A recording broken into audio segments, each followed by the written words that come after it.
გამარჯობა ჩემო მეგობრებო.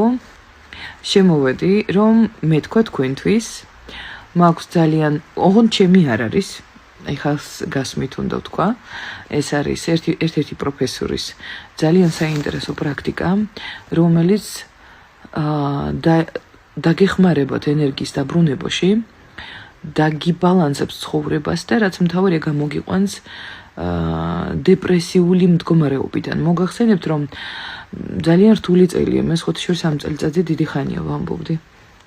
მე შინოდა 2025 წლის და წელის უბრალოდ და სამსახურეობრივად არა, მაგრამ მორალურად მე ცოტა არ ვარ წყობაში ამ ბოლო პერიოდის განმავლობაში და ძალიან დეპრესიაში ვიყავი ერთი პერიოდი. მეგონა ვერ გამოძვრებოდი იქიდან და ამ პრაქტიკამ აი რაღაც დამაყენა ფეხზე. არ ხმარებად. თქვენ იცით რომ მე იშვიათად ვდებ მსგავს მასალას, რატომ?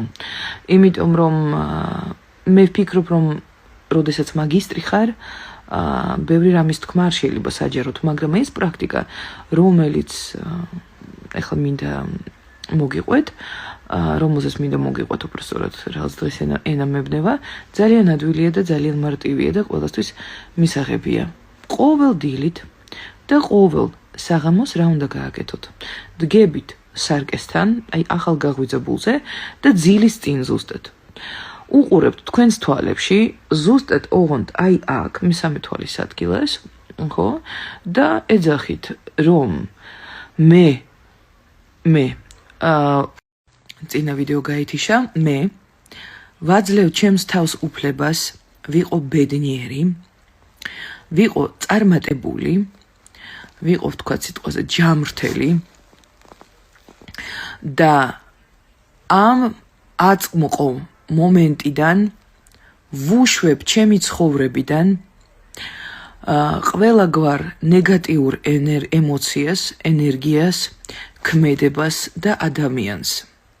და აი ესეთი მარტივია, უბრალოდ იმეორებთ და ბოლოს, როდესაც უკვე გრძნობთ რომ ამთავრებთ ამ პრაქტიკას, შეხედეთ კიდევ ერთხელ თქვენს თავს თვალებში და უთხარით, მე ძალიან ვამაყობ შენით, შენ ყოჩაღი ხარ და ჩვენ ყველაფერს შევძლებთ. ეხო მარტივია, მე თავიდან მეგონა, გიხვეწებით რა სისულელი, ნუ კაი. 1-3 დღე გავაკეთე და სიმართლე რო გითხრათ, აზრზე მოვედი. აი, მე არ ვამბობ რა თქმა უნდა რაღაცა უცბად შეიცვალა, მაგრამ ცვლილებები წამოვიდა. საქმე რომელიც იდგა რაღაც წავიდა წინ